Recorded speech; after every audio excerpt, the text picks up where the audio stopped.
és o Senhor. A graça e a paz do nosso Senhor Jesus Cristo.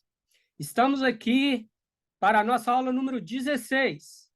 E agora, dentro da nova aliança, estudando a questão que Deus continua pedindo ao seu povo, agora a igreja, que se reúna em um lugar físico para adorá-lo, para reverenciá-lo e agora para aprender daquilo que Jesus ensinou aos seus discípulos. E a igreja primitiva, através daqueles locais que nós estudamos, na aula 15, ela vai espalhar, o evangelho vai se expandir pelo mundo.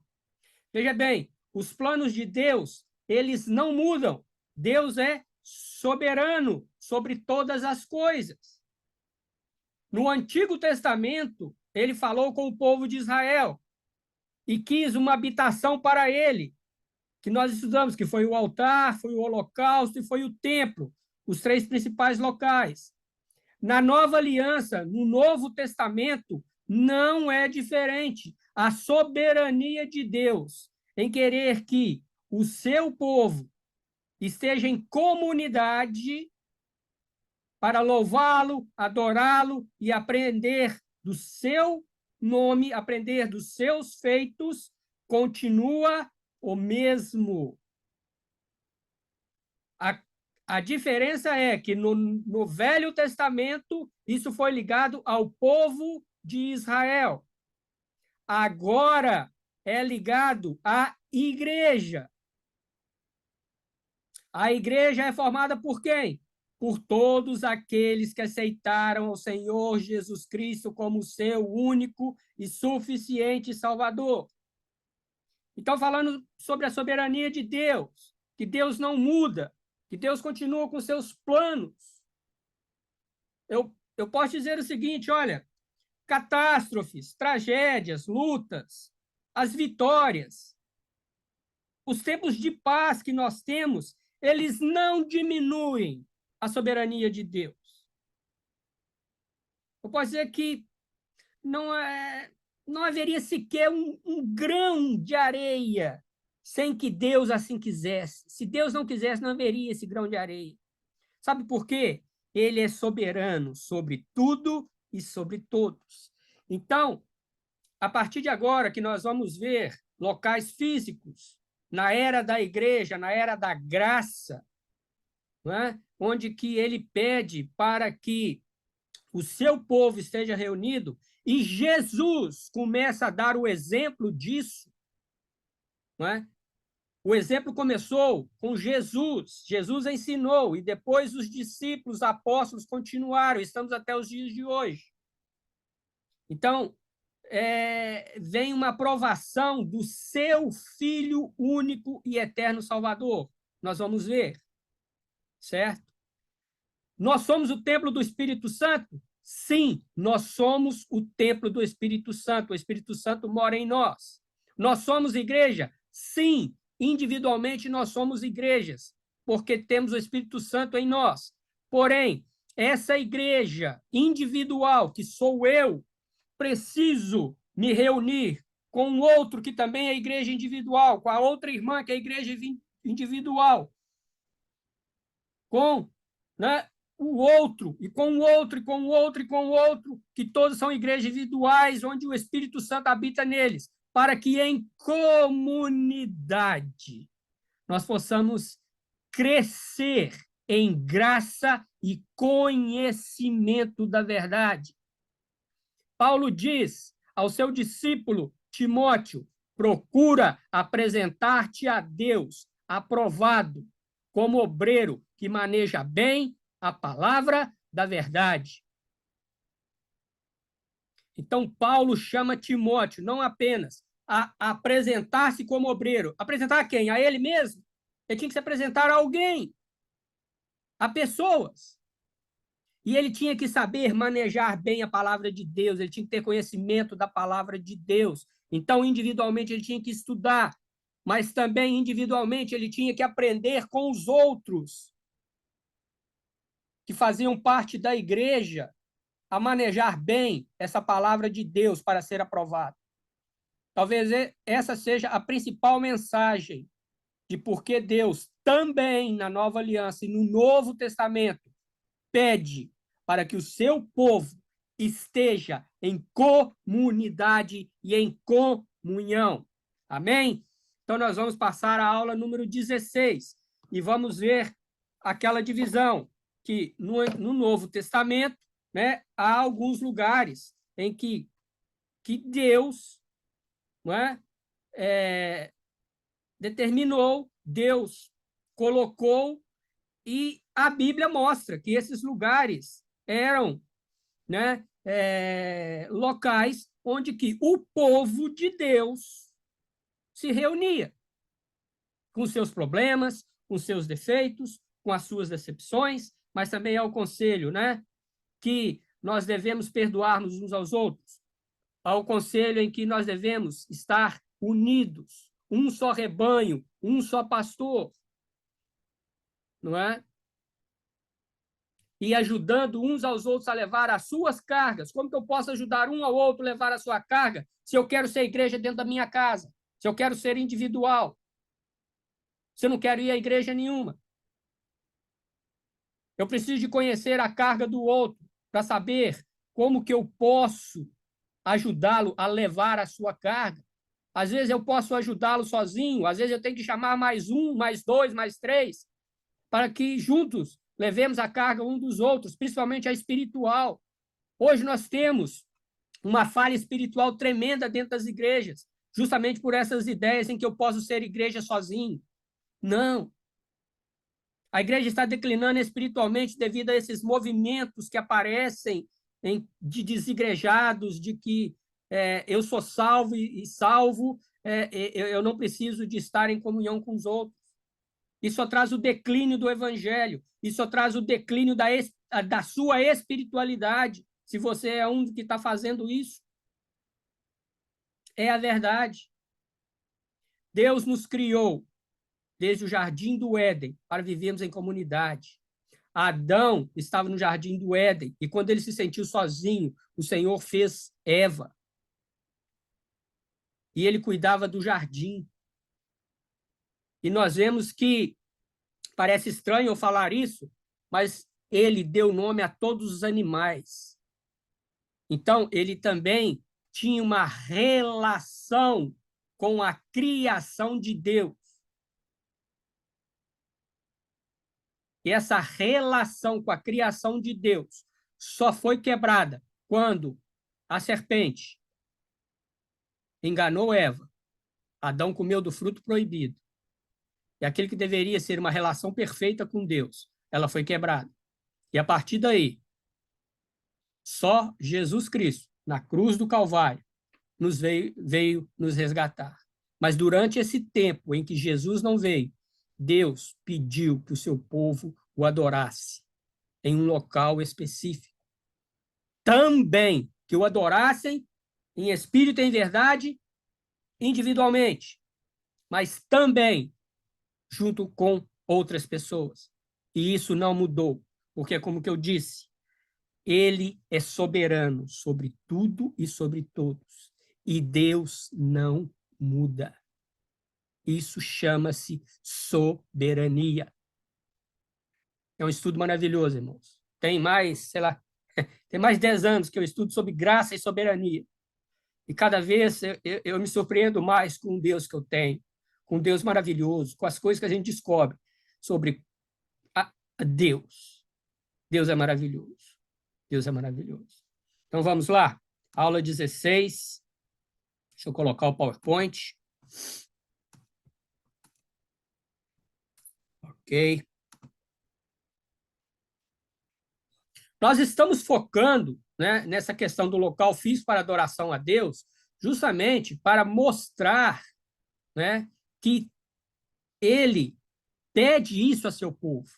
Eu não estou desprezando a questão daquilo que eu falei de ser igreja individual. Não, isso é verdadeiro. Nós somos igreja individual. Mas nós temos que ter a consciência de, como igreja individual, temos um lugar físico para adorar a Deus. É nesse ponto que eu estou tocando, a necessidade de quebrar esse movimento de ser igreja sozinha. Isso não existe, isso é antibíblico. Me desculpa, me desculpa. Isso é antibíblico. Eu sou igreja sozinho para que, na minha individualidade, eu passe para a minha comunidade, onde eu reúno as bênçãos e as graças de Deus, as minhas lutas, as minhas vitórias, para que eles dividam comigo o que é ser salvo em Cristo. Amém? Então vamos lá. Aula número 16.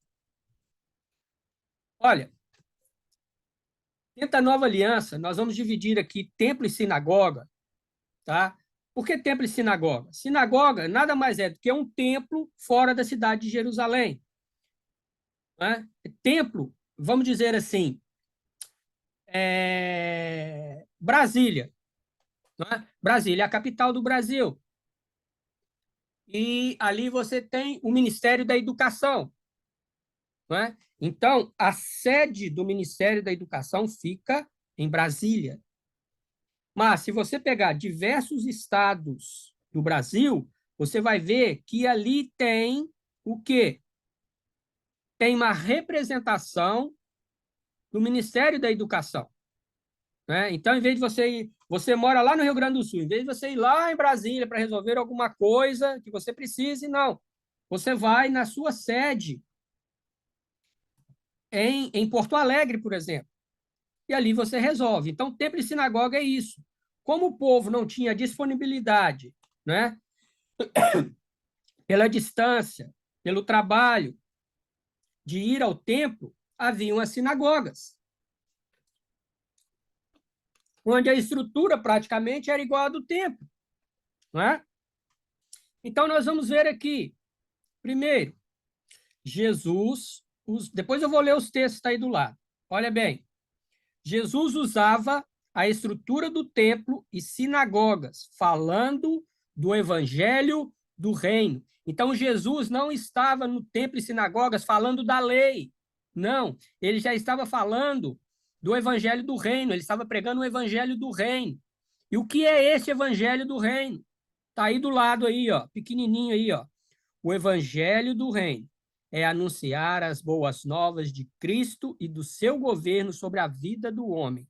É apresentar a Jesus como Rei e Senhor do homem. Então, Jesus não falava sobre a lei. Ele usava uma estrutura que foi feita no tempo da lei, no tempo de Moisés, mas trazia uma nova mensagem. Então, Jesus já estava apresentando-o como Salvador do mundo. No tempo em que ele peregrinou 3 anos e meio, anunciando as boas novas. Então, ele pregava o evangelho do reino e não a lei. Isso é bem claro. Outra coisa, a Bíblia diz que Jesus ensinava no templo todos os dias. Então, havia uma regularidade.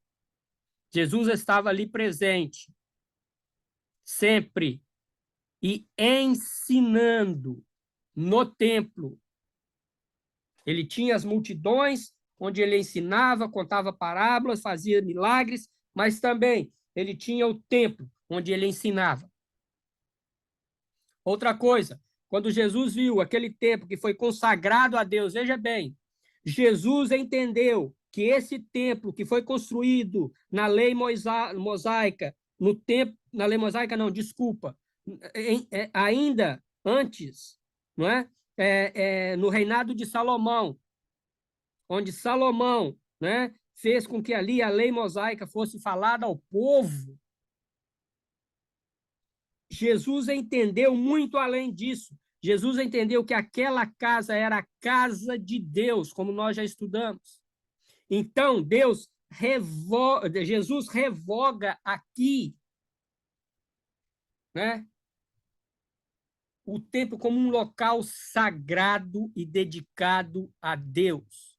E não como muitos hoje usam, dizendo que, não, ali era...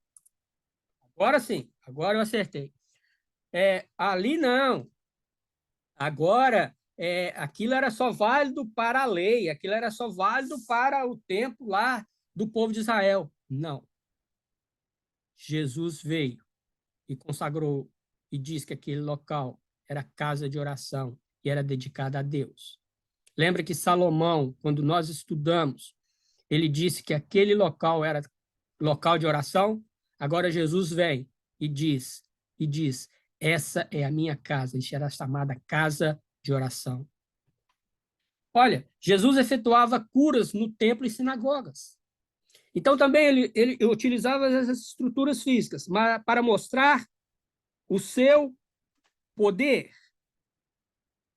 Aquilo que eu disse, ele curava no meio das multidões. Mas ele também curava nesses locais físicos, não é? Mesmo sem aprovação, né, dos escribas, dos fariseus, dos saduceus, que eram aqueles que praticamente controlavam a religião judaica naquela época e habitavam o templo com suas funções, não é? Jesus, mesmo assim, ele não abriu mão de ensinar, não abriu mão de dizer que aquele era um lugar consagrado a Deus, de efetuar as suas curas e de pregar o evangelho do reino, o evangelho das boas novas, de que Cristo é soberano sobre os homens. É ele que traz a salvação. E é ele que se apresenta como Rei e Senhor. Apocalipse, no capítulo 1, não diz que todo olho verá? E ainda Apocalipse diz que todo joelho se dobrará?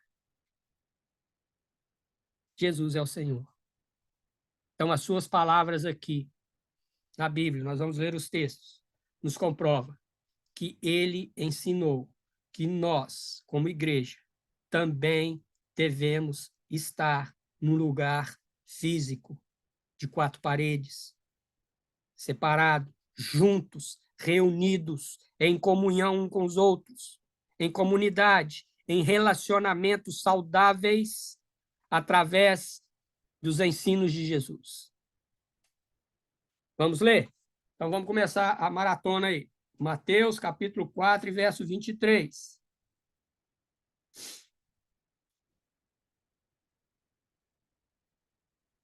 Mateus 4 e 23. Fala o seguinte. Espera aí, gente. Eu pus Mateus 24. Desculpa. Mateus 4, verso 23. Agora sim. E percorria Jesus toda a Galileia. Galileia era uma região. Ensinando nas suas sinagogas. Então, não era uma, eram várias as sinagogas da região da Galileia. Uma delas, que é famosa, que ficou famosa, é a sinagoga de Cafarnaum. Mas havia outras sinagogas naquela região. E pregando o evangelho do reino e curando todas as enfermidades e moléstias entre o povo. Foi aquilo que eu disse, ele efetuava curas e ensinava o evangelho do reino. Mateus 26.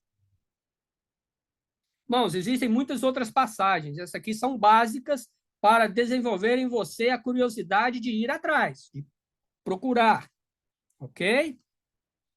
Então, vamos lá, Mateus 26 e verso 55. Diz o seguinte: Então disse Jesus à multidão: Saístes como para um salteador com espadas e varapau para me prender? Quer dizer, vocês estão me buscando para me prender, vocês estão saindo com toda essa força, né, de homens para vir me prender? Todos os dias me assentava junto de vós, quer dizer, eu estava junto de vocês, ensinando no templo. e não me prendestes. Quer dizer, eles estavam arrumando desculpas para prender Jesus e levá-lo à crucificação. Eu disse, olha, vocês não me prenderam porque vocês não quiseram. Eu estava todos os dias ensinando a vocês no templo. Eu estava lá. Era só ir lá e me pegar, me prender. E vocês não fizeram isso. Então, Jesus ensinava todos os dias no templo. Vocês estão vendo? E ele ensinava só para ele? Não tem jeito de ensinar se não tiver pelo menos mais uma pessoa. Então, haviam pessoas no templo que escutavam os ensinos de Jesus. Então, não era sozinho, individual, isolado, ermitão. Mas haviam pessoas reunidas num lugar chamado templo, onde Jesus ensinava elas. Lucas 21 e 37.